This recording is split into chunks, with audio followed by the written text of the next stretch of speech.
What's up guys, Kyle here again, and it is motherfucking Friday. Friday has quickly become my favorite day of the week because I really love answering your guys' questions. So please keep them coming. Next week, drop your questions down below and I will absolutely get to them. Thank you guys for reaching out to me. Real quick, before we get started on the questions, my band Bushido Code is going to be featured on the This Is Hardcore podcast tomorrow night. I know a lot of my viewers are from the hardcore scene, so you're probably very familiar with This Is Hardcore Fest. It is the biggest hardcore festival in the world. It happens every year in the summer in Philadelphia. Well, Joe Hardcore runs a podcast based off of This Is Hardcore Fest, where he has lots of huge guests on. He reaches a huge audience, so we actually have the honor of having our first song off the album debuted on his podcast tonight. So please, I will put the link in the description of this video for that. If you guys would do me a favor and check it out, I would really appreciate it. I am really proud of this record. I can't wait to get it out into the world, and it's going to be coming out in April this year. So very excited about that release. Very excited to be featured on the This Is Hardcore podcast. Please do me a favor if you guys can, check that out tonight. Another thing real quick, I did launch my Patreon and I've already got a few people signed up. So Mike, Andrew, and Alan, thank you guys so much for your support. Seriously, I can't believe that people want to pay to listen to my stupid ass ramble about gear. But seriously, your guys' support means the world to me. It helps the channel grow. I really appreciate it. And anybody else who wants to sign up, guys, I'll be indebted to you forever. I can't believe that people are catching on to this channel so quick. I'm really, really lucky and really fortunate, and I'm having a lot of fun. So thank you guys for all the support. So with all that crap out of the way, let's get to your questions. First question is from Big Mike. He asks, any chance that you can get a hold of a Blackstar Series 1 amp? I hear there are some really great sounding amps for metal. I will absolutely try to get one of those on here. I'm trying to get like every reasonably high gain amp on this channel at some point, because there's just so few demos in the style of like hardcore and thrash metal and stuff like that for some of these amps out there.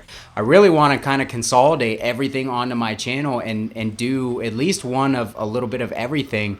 That way you guys can really get a feel for how things sound and get a good comparison versus like my other demos and everything. So I will absolutely try to get one of those here on the channel. I have played one before. It wasn't anything special to me, but it wasn't a bad sounding amp by any means. So I'd love to really get it in my environment and put it through its paces the way that I normally do with my amp demos. So yeah, I'll definitely get a Blackstar Series 1 100 or 200 on here at some point, for sure, Mike. Mentally Fouled, aka Bry Guy, the guitarist of my band Subdue, says, do you plan on doing any how-to videos in the future? Maybe explaining switching speakers, putting a new guitar input jack in, or pickups? Thanks for keeping the riffs belligerently amateur. And he spelled amateur wrong, which is exactly what Brian would do. All right, so I would love to do videos like that, guys. I think about this channel all the time and the types of videos that I really want to come up with. I'm trying to expand it just beyond me sitting in front of the amp and playing or talking head videos like this. Finding the time to do that stuff is just really tough for me right now. I'm gonna be doing some newer stuff here sometime in the future once I get my hands on the right equipment and everything. But yeah, I'd love to do like tutorial type videos and stuff like that as well. I really want to grow this into an all-encompassing type of channel. Obviously, amps will be the backbone of the channel because that's what I love, and that's why you guys are here to watch the channel, is checking out different amps in high gain settings. But eventually, when I find some more time, I will branch out into a little bit more creative space where I can show you guys different things, do cab shootouts, pickup shootouts, pedals, tutorials, anything that you guys want to see like that. For now, I just don't have the time, but hopefully someday I will. Austin Eldridge, my man here every week, says, question, are there any amps you're looking forward to playing that you have yet to get your hands on? Funny you should ask, Austin, because Rev is supposed to be sending me a Generator Mark III sometime in the next 2 weeks, and I am super excited about it. I talked to Derrick yesterday. He said that they just finished up a European run of their amps, and they're going to be making some USA ones, so they should be able to get me one out within the next couple of weeks. I'm super excited for that. I've wanted to try a Rev for forever. I almost bought a Mark II generator until Derrick actually talked to me and said, hey, well, if you're going to do an amp on your channel, let us send you the new one. That way you're getting that out into the world. So I'm really excited to try that amp out. I'm really thankful for Derrick for offering it to me. Still can't believe companies want me to play their stuff, but hey, I'm not complaining. But anyways, yeah, that is one of them. KSR stuff, which I just got my Orthos over here, and I'll have a series pedal coming that I bought from Arnold of Arnold Plays Guitar. So those will be my first experiences with KSR. I would like to get some of their other stuff in here too, especially if I end up bonding with this amp. I really want to check out more of their stuff. And then an amp that's been on my list for a couple of years is the Wizard MC2, the Modern Classic 2, just because it sounds like a high gain, really open, mean Marshall style amp, similar to a Splon, but people say that it's better. So I'd love to get a Wizard Modern Classic 2 on here. That'd be great. They're a little pricey though, so we're gonna have to approach with caution on the pricing. Rich from Voodoo Custom Pickups, the man who sent me the Alchemist pickup that you guys have been hearing in so many of my videos recently, asks, aside from the Alchemist, what pickups do you like tonally and visually? I've said this a few times before, but the Omega has just been my favorite pickup in the last few years. The Omega by Duncan, Seymour Duncan. I love the look of the pickup too. I really love the matte black and the double rows of the Allen screw poles.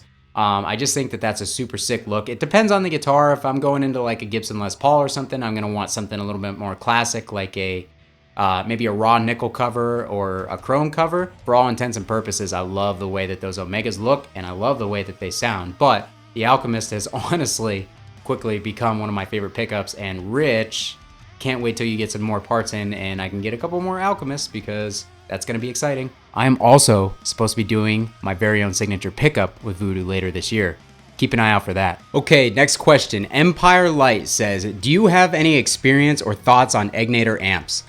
Yeah, actually, I have owned like 3 of the Vengeances because I really wanted to like those amps and I just couldn't. Like, they never really worked for me. They were lacking like a high-end sizzle, and the gain structure was just kind of like boring sounding. It was real dry, and there just wasn't a lot of like interesting stuff going on with the amp. It didn't sound bad. I really think that if you could have gotten some more like top-end presence and a little bit more high mid spike in it to kind of make it more Marshall-y, that it would have stood out a lot more. Like, I keep buying them, keep thinking that I'm gonna like them, and then I just, you know, I don't like them and I move them on. So that's my only experience with Egnator though. I've never played any of their other amps. I'd love to try the Armageddon, and I'd love to mess around with a tweaker just for fun. They were a really popular amp, lunchbox sized amp at one point, but I just never got my hands on one because I was always after the metal amps. So yeah, that's my experience with Egnator. I'm gonna butcher this, bro. Prasanth Salvadori. Sorry, man. Glad I discovered your channel through your Splon videos. What are your favorite guitars besides the Explorer? The Explorer, actually, previously to putting the Alchemist pickup in it, was not even one of my favorite guitars. It was actually going to be sold, but I threw that pickup in it, and man, I just love that thing. My favorite guitars other than that, I've gone over this before, but I've got a Silverburst Gibson Les Paul Custom that I absolutely love. I've got a 2002 Gibson 1958 Les Paul reissue that I love to death. Love both of those guitars. And then I have an LTD Bill Kelleher BK600, and that thing is one of the best guitars I've ever played. So LTD has always been hit or miss for me. Their quality isn't very consistent, but when you get a really good LTD, they are fantastic. And that guitar has just been one of my favorite ones to pick up and play ever since I got it. So those would be my favorites other than the Explorer. Josh H says, have you ever tried the Laney Ironheart? Massive love-hate thing for me on that one.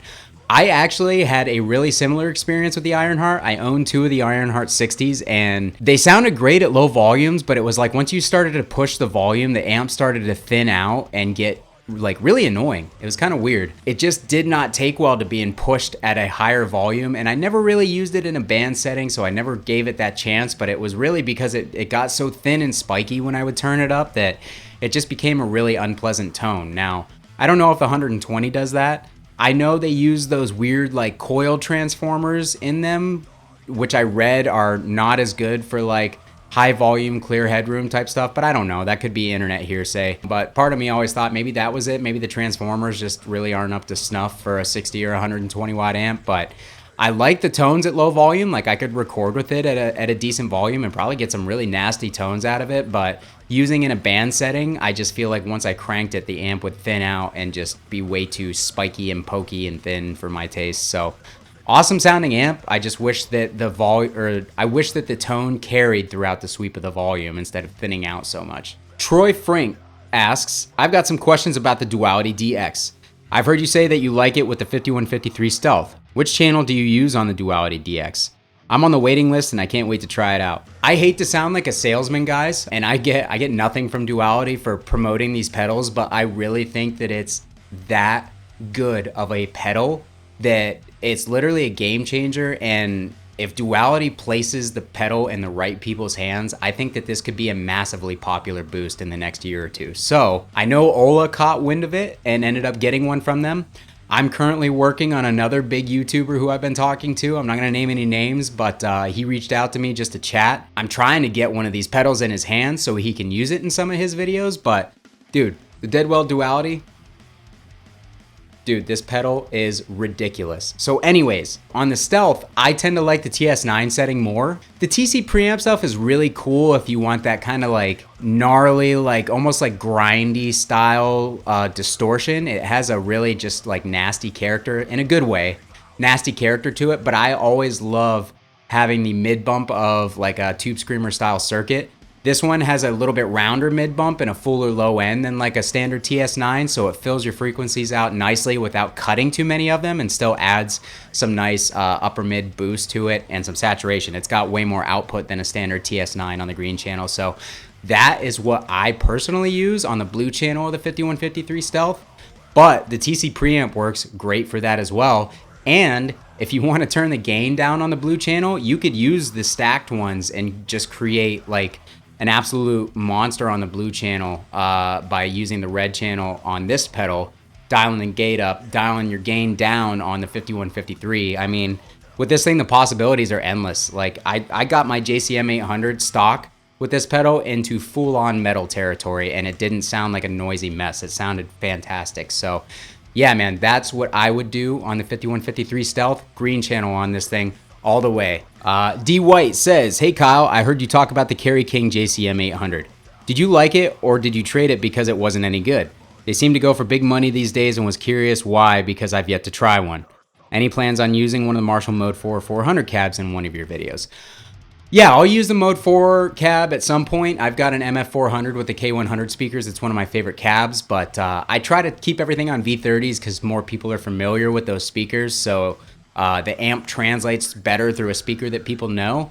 But yeah, eventually I'll work the K100 in here or there, maybe for some shootout type stuff. But going back to the Kerry King, I had two of them. The first one I got rid of because I was an idiot. I was a younger guy. I didn't know anything about tone, and I just traded it for something more brutal, which turned out to be a piece of crap. Yeah, the last one I got, I only had 500 bucks into it, and it was in mint condition. I traded a 5153 100-watt amp that I somehow scored for $500. I don't even remember how. But having that Kerry King next to my Seriatone Chupacabra, I took them both to practice, and you could make them sound almost identical. And I was like, well, this Chupacabra is worth like 900 bucks used, and this Kerry King is worth like $1,600. So I ended up selling the amp for 1,600 bucks and making over $1,000 profit on it. So at that point, it was like, it was too similar to something I already had that was worth much less for me to justify hanging on to. Now that I'm kind of in collector phase, I don't know that I would have let it go, but just because it is a sick amp, it's a really good sounding amp.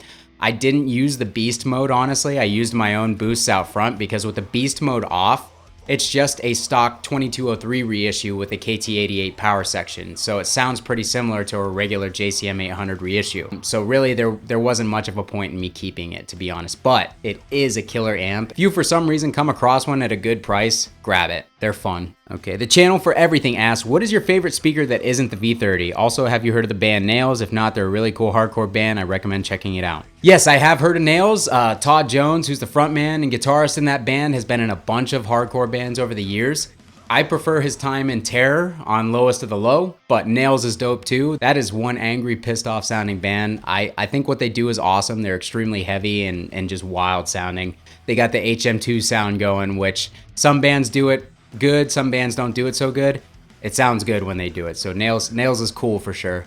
As far as favorite speaker that's not a V30, K100 all day. I think I've answered this before, but I'm just doing it again for you.